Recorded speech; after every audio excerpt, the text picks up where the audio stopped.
Good morning students.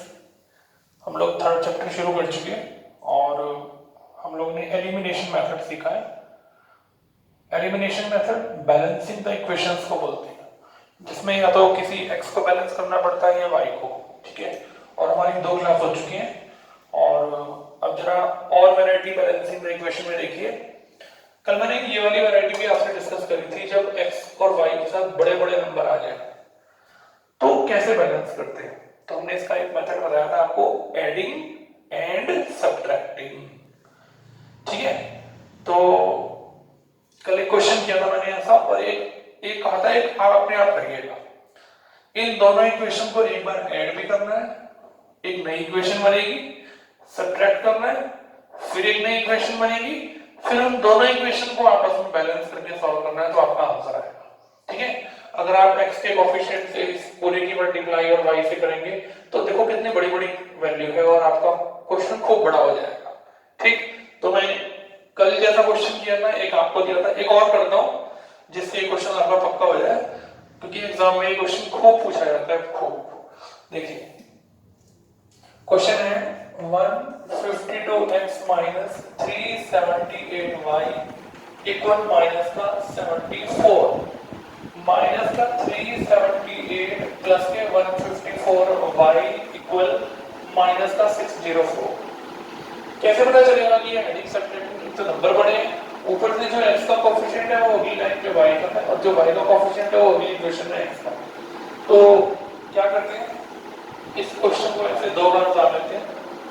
152x minus 378y equal minus का 74 और minus का 378x प्लस का 152 y इक्वल माइनस का 604। ठीक है, एक बार इनको ऐड करेंगे और फिर एक बार सब्ट्रैक्ट करेंगे। ऐड करने में साइन चेंज नहीं करते हैं। चलिए यहाँ x आएगा और माइनस प्लस माइनस माइनस होता है, 8 में से 2 गया 6 और 7 में से 5 गया 2, 3 में से 1 गया 2, ये नंबर बड़ा है तो माइनस का साइन। यहाँ पर भी माइनस के 226 y आएगा और माइनस माइनस प्लस होता है, तो 4 प्लस 4 8 7 और ये 6, ये देखिए। ठीक है, अब इन दोनों में कुछ कॉमन तो बताइए। माइनस भी कॉमन है और 226 भी कॉमन है। यहाँ से x बचा और जब माइनस का साइन कॉमन आ गया तो y आ गया और माइनस का 678। इसको इसके नीचे ले जाइए, x प्लस y की वैल्यू हो गई, माइनस से माइनस कट जाएगा और ये 3 आ जाएगा। ये आपकी थर्ड इक्वेशन होगी। ये देखिए, कैलकुलेशन अच्छी होनी चाहिए। माइनस का साइन कॉमन आ गया, 226 कॉमन आ गया, इधर से x बचा, इधर से y और प्लस। अब मैं इसको डिवाइड में ले गया तो ये 3 आ गया। यहाँ क्या करेंगे, यहाँ सब्ट्रैक्ट करेंगे। सब्ट्रैक्ट में क्या करते हैं, साइन चेंज कर देते हैं। माइनस था तो प्लस हो गया, प्लस था तो माइनस हो गया, माइनस था तो प्लस हो गया। अब इन दोनों को प्लस करते हैं। 530x माइनस का 530y, क्योंकि माइनस का साइन बड़ा है और माइनस माइनस प्लस होता है, और प्लस 4 में से 4 गया 0, 3 और ये 5 प्लस का 530। क्या कॉमन आ गया, 530। x माइनस y की वैल्यू 530, 530 को डिवाइड कर जाइए, x माइनस y की वैल्यू कितनी आ गई, 1। ये फोर्थ इक्वेशन हो गई आपकी। देखा आपने, एक बार ऐड और एक बार सब्ट्रैक्ट करने के बाद अब ये छोटी छोटी इक्वेशन बन गई। देखिए अब आपको देखिए, इनको बैलेंस की भी जरूरत नहीं पड़ रही। अगर मैं एक दूसरे के नीचे लिखकर देखिए इनको ऐड कर दो तो क्या होगा, y से y कट जाएगा। ये देखिए x का आंसर 2 आ गया। x के इस आंसर को फर्स्ट इक्वेशन में पुट कर देते हैं, 2 + y = 3 और y का आंसर क्या आ गया, 1 आ गया। तो x का आंसर आ गया 2, y का आंसर आ गया 1, क्योंकि 2 + 1 3 और 2 - 1। चेक ही हो गया आपका आंसर बिल्कुल सही। तो ऐसे क्वेश्चंस का मेथड समझ में आ रहा है। 3 क्वेश्चन कर लिए हमने ऐसे, एक मैंने किया था, कल आपको दिया था, एक और आज मैंने किया, जिससे थोड़ा सा आपका माइंड रिफ्रेश हो जाए कि इस तरह के क्वेश्चन कैसे होते हैं। कल जब मैंने क्वेश्चन दिया था उसकी कैलकुलेशन में कुछ ज्यादा नहीं था, इसमें माइनस भी है और बहुत सारे माइनस है, तो मैंने ये भी आपको करके लिखा। ठीक है, तो आप अच्छे से इसको प्रैक्टिस करिए और क्वेश्चन आपके पास वो को करिए, शीट में जब बनाएंगे तो आपको देंगे। अब अगली वैरायटी पे चलते हैं, यही चल रहा है अभी, जरा ध्यान रखना, बैलेंसिंग द इक्वेशन यानी कि एलिमिनेशन मेथड। ठीक है, ये आपके समझ में आ गया। ध्यान से कॉमन लेना है और अंदर साइन जरूर चेंज करना है और सॉल्व करना है। ठीक है, मैं इसको मिटा रहा हूं। सेम डे प्रैक्टिस करिए तभी आपको बेनिफिट होगा। कोई बात समझ में ना आए पूछिए। देखिए नेक्स्ट क्वेश्चन है 2/x plus 3/y equal to, और इक्वेशन है 1/x माइनस 1/2y इक्वल 1/3।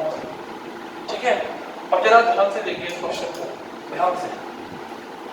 अभी तक आपने जितने भी क्वेश्चंस पिछले 2 दिनों में इस चैप्टर के अंदर किए, ठीक है, वहां x और y हमेशा न्यूमरेटर में आते थे। देखो ये न्यूमरेटर में आए, डिनोमिनेटर में नहीं थे। अब जितने भी क्वेश्चंस मैंने बोर्ड पे लिखे हुए हैं इसमें सारे के सारे x और y कहां है?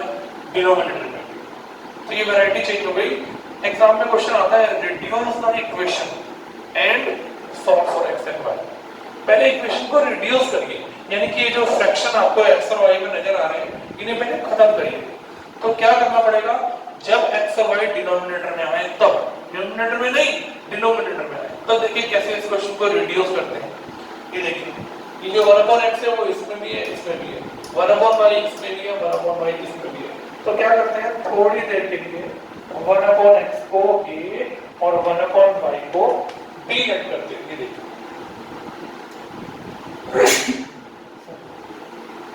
थोड़ी देर के लिए 1/x को a और 1/y को b लेट करते हैं। ये देखिए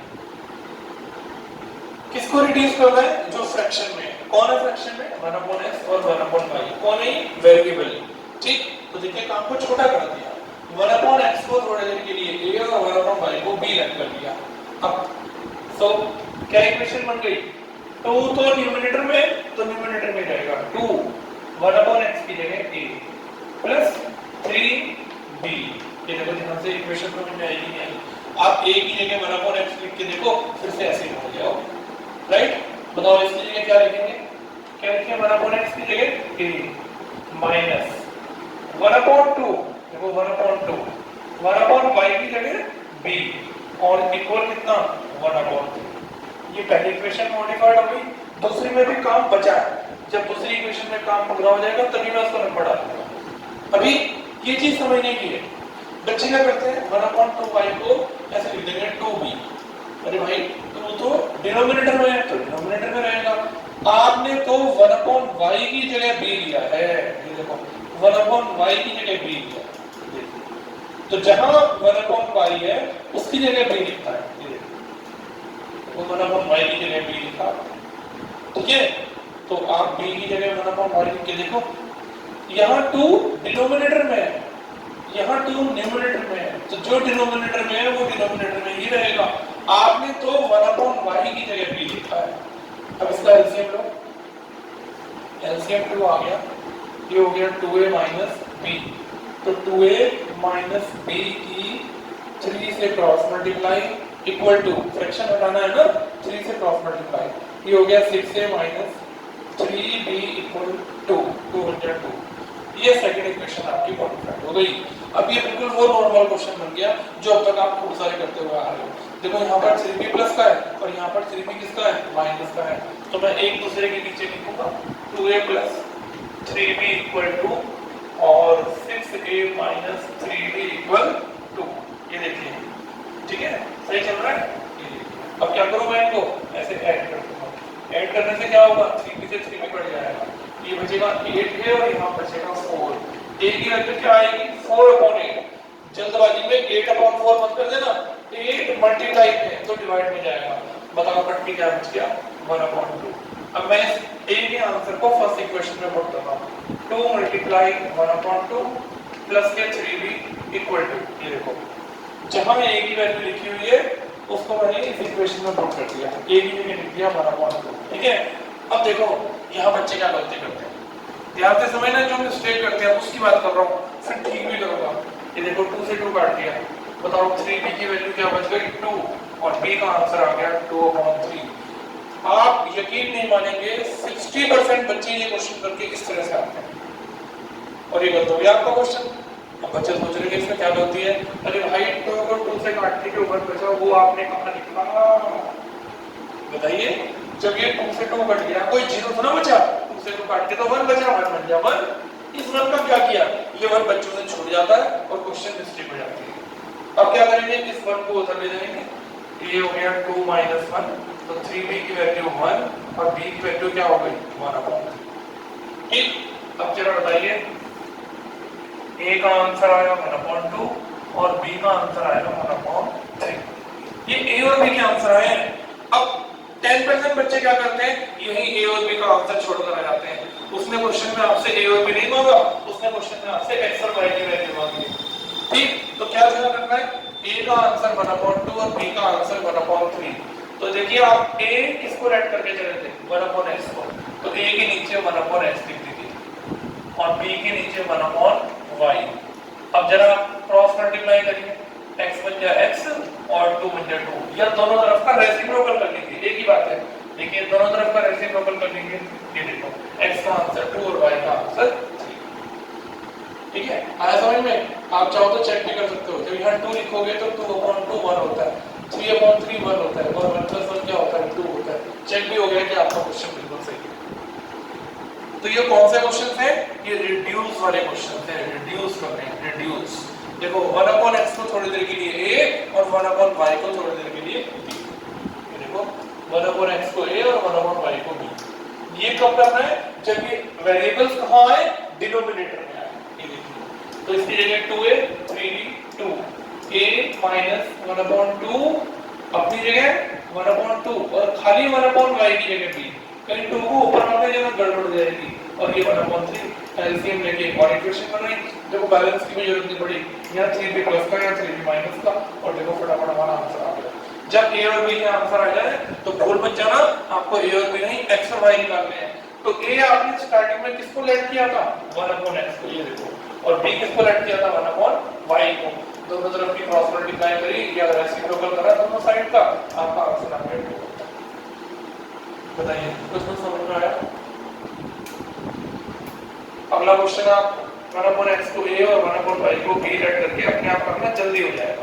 ठीक है, मैं क्वेश्चन नेक्स्ट करता हूं, ये वाला आप अपने आप करिएगा, ये वाला मैं अगला अपने आप आपके सामने कर रहा हूं।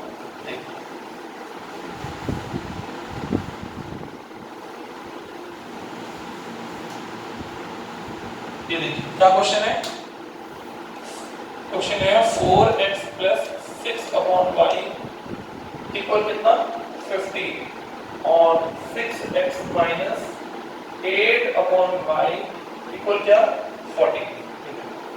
ठीक है, आप देख रहे थे यहाँ दोनों में फ्रैक्शन में थे, लेकिन यहाँ तो खाली एक ही फ्रैक्शन। देखो x तो फ्रैक्शन में नहीं है, खाली कौन फ्रैक्शन में है y। तो फिर जब जो फ्रैक्शन में होगा उसी को लेट करेंगे, दूसरे नंबर को लेट नहीं करेंगे। तो क्या लिखूं, थोड़ी देर के लिए लेट 1/y को थोड़ी देर के लिए a मान लेते हैं। भाई जब x फ्रैक्शन में है ही नहीं तो उसे रिड्यूस कैसे करेंगे, तो उसको रिड्यूस करने की जरूरत नहीं है, जो फ्रैक्शन में है उसको रिड्यूस करने की जरूरत है। तो बताइए अब क्या इक्वेशन बन गई, 4x - 6a equal 50, 6x minus क्या लिखूं 8। भाई 6 और 8 तो न्यूमरेटर में है ना, तो देखो न्यूमरेटर में रहेंगे और 1/y की जगह क्या नाम आ गया a और इक्वल कितना 40। अब देखिए बैलेंस कैसे किया जाए, ऐसा क्या किया जाए जिससे ये बैलेंस हो जाए, या तो x को बैलेंस कर लीजिए या a को बैलेंस कर लीजिए। बताइए, देखिए यहाँ पर 4 और 6 है, अगर आप 4 की मल्टीप्लाई किससे करें 3 से और 6 की मल्टीप्लाई किससे करें 2 से, तो मेरे दिया को जल्दी नहीं है रुक जाए। आप इन दोनों को भी बैलेंस कर सकते हैं, यहाँ दोनों को 4 और 6 से मल्टीप्लाई करेंगे, इसको किससे करेंगे 4 से, इसे करेंगे 3 से, तो भी 24 आ जाएगा। आपकी मर्जी है, एक दूसरे को 8 और 6 से कर दीजिए, 8 और 6 थोड़ा नंबर बड़े हो गए तो काम बहुत मुश्किल हो गया। तो मैंने तो देखो 4 और 6 को बैलेंस करने के लिए या तो इसे बैलेंस करिए या इन दोनों को, क्यों, क्योंकि यहाँ भी दोनों में प्लस है यहाँ भी दोनों में माइनस है, करना तो आपको सब्ट्रैक्ट ही पड़ेगा।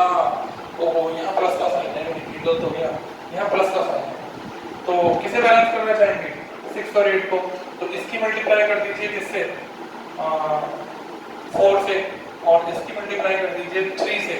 4 और 3 से मल्टीप्लाई करने से ये नंबर दोनों 24 हो जाएगा। आपको 4 और 3 से ना करना हो, एक दूसरे को 6 और 8 से कर दीजिए, आपकी मर्जी है। चलिए आइए करते हैं। 4 4 जा, एक लाइन छोड़ दो बीच में, एक लाइन छोड़ दो। 4 4 जा 16, 4 6 जा 24 और 15 4 जा 60। बच्चे इस साइड मल्टीप्लाई करना ही भूल जाते हैं। 3 6 जा 18 माइनस का 24a और 42। चलिए क्या हेडिंग लिखूं? ऐड। चलिए ये दोनों पढ़ गए, क्या बच गया? 8 + 6 14 34 और इनको प्लस करिए 2 और 100। ठीक है, x की वैल्यू आ गई ये 102/34, आई थिंक 23 आ गई। ठीक है, अब इस x के आंसर को यहाँ छोटी सी इक्वेशन में नोट कर दीजिए। क्या लिखूं? 4 × 3, यहाँ लिख देंगे put in equation number 1। First equation में पुट कर दीजिए 4 × 3 प्लस का 6 से इक्वल 15 और 12 प्लस 6 से इक्वल 16। 6a की वैल्यू ये 12 बदल ले आके माइनस कर दीजिए, a की वैल्यू 3/6 आ गई। बताइए a का आंसर क्या आ गया? 1.2। ठीक, x का आंसर तो आ चुका था, लेकिन ये a का आंसर आया। अब बताइए a आपने किसको लेट किया था? a की जगह क्या लिखेंगे बताओ? 1/y। या तो दोनों तरफ रेसिप्रोकल कर दीजिए या दोनों तरफ क्रॉस मल्टीप्लाई कर दीजिए, y की वैल्यू 2। तो x का आंसर आ गया 3 और y का आंसर आ गया 2। दो में से किसी एक को ही फ्रैक्शन में कन्वर्ट करना पड़ा, क्योंकि ये नंबर तो फ्रैक्शन में है ही नहीं, इसको रिड्यूस करना पड़ा, तो केवल इसी को a माने। ठीक है, आइए और क्वेश्चन करते हैं। ये वाला क्वेश्चन करते हैं। खूब वैरायटी है, अच्छे से आप समझिए, तभी अच्छे से आपको प्रैक्टिस होगी। वीडियो देखते समय उठिए मत, और जब आपको लगे कि आना शुरू हो गया तो स्टॉप कर दीजिए और खुद कोशिश करिए। और जितने क्वेश्चंस लिखे हुए हैं आपकी किताब में ये अभी नहीं है, लेकिन तब भी आपको लिखने हैं। और इसके बाद मैं आपको बताऊंगा कि इनके बिहाफ पर आपको कौन सी एक्सरसाइज करनी है। डबल काम हो गया, मैंने एक्स्ट्रा क्वेश्चन के थ्रू आपको वैरायटी समझा दी और आपने ये भी कर लिए और एक्सरसाइज के क्वेश्चन भी कर लिए। ठीक है, तो आपका डबल काम हो गया और खूब बढ़िया काम हो गया। 9 क्वेश्चन है x + 1 - 8/y - 1 इक्वल कितना? 1 और 3/x + 1 प्लस 4/y - 1 और इक्वल टू। देखिए इधर खाली x नहीं है, अब इधर दोनों में 1/x + 1 आ रहा है, 1/x + 1, 1/y - 1, 1/y - 1। जो चीज दोनों इक्वेशन में रिपीट होती है उसको रिड्यूस करते हैं। खाली x और y रिपीट हो रहा था, देखो x और y रिपीट हो रहा था तो इसको रिड्यूस कर दिया। अभी देखो 1/x + 1 इसमें भी आ रहा है, 1/x खाली x + 1 नहीं है, ये है 1/x + 1। 1 ऊपर x + 1 नीचे, 1 ऊपर y - 1 नीचे। तो क्या करूं बताइए? जो चीज दोनों में रिपीट हो रही है उसको थोड़ी देर के लिए क्या मानेंगे आप? a, और 1/y - 1 को क्या मानेंगे? b। ये देखिए भाई लिखना भी तो आना चाहिए, क्वेश्चन सॉल्व करना आ गया, बैलेंस करना आ गया, लेकिन इक्वेशन ही आपने ठीक नहीं बनाई तो सारा काम खराब हो गया। ठीक, तो क्या करें? 1/x + 1 को थोड़ी देर के लिए a, क्योंकि ये दोनों में आ रहा है, और 1/y - 1 को थोड़ी देर के लिए क्या लेंगे? b। तो चलिए क्या इक्वेशन बन गई? 9 1/x + 1 की जगह a - 8b। देखो 9a, 9 तो न्यूमरेटर में, देखो न्यूमरेटर में रहा, और बच्चे क्या करते हैं? ऐसे लिखते हैं 9/a। अरे भैया 9/a क्यों लिखेंगे? 9/a तो गलत है। क्यों गलत है? आपने x + 1 को a थोड़ा लेट किया है, आपने तो 1/x + 1 को a लेट किया है। ये चीज समझनी चाहिए। ठीक, तो क्या लिखेंगे? 9a - 8b equal 1। अगली इक्वेशन बनाओ, क्या बनेगी? 3a प्लस का 4b इक्वल टू, देखो y - 1b नहीं है, 1/y - 1b है, तो क्या इक्वेशन बन गई? 4b इक्वल कितना? 2। अब बताइए बैलेंस कैसे किया जाए? यहाँ 9 है या 3 है, लेकिन हम तो इसको देखेंगे 1 - 1 प्लस है, ये जल्दी काम हो जाएगा। तो 8 यहाँ 8 लाने के लिए मुझे इसको किससे मल्टीप्लाई करना पड़ेगा? 2 से। जब 4 की जगह 8 जाएगा तो दोनों को ऐड करेंगे तो बन जाएगा। ठीक, तो मैं यहाँ दो में इक्वेशन लिख रहा हूँ। पहली इक्वेशन है 9a - 8b = 1 और दूसरी इक्वेशन है 6a प्लस 8b और थीटा कितना हो गया 4। ठीक, चलिए ऐड कर देते हैं, ये दोनों टर्म कट गई, 9 प्लस 6 15 और 4 प्लस 1 5। a की वैल्यू क्या हो गई 5/15। जल्दबाजी में 15/5 में लिख देना, 15 मल्टीप्लाई में डिवाइड में जाएगा, तो बताओ कट के क्या बच गया 1/3 बच गया। ठीक है, a का आंसर 1/3 आ गया। पुट इन इक्वेशन 1, आइए फर्स्ट इक्वेशन में पुट कर दें। देखो 9 a की जगह 1/3, 8b, बताओ कट के क्या बच गया 3। इस 1 को तो इधर ले आओ और 8b को उधर ले आओ, देखो माइनस का तो उधर जाके प्लस का हो गया, तो 2 की वैल्यू 8b और b का आंसर 2/8, बताओ क्या आ गया 1/4। तो a की वैल्यू आई 1/3, b का आंसर 1/4। ये a और b के आंसर आए हैं, अभी x और y के आंसर नहीं आए। क्या करेंगे, अब a का आंसर आया 1/3 और b का आंसर आया 1/4।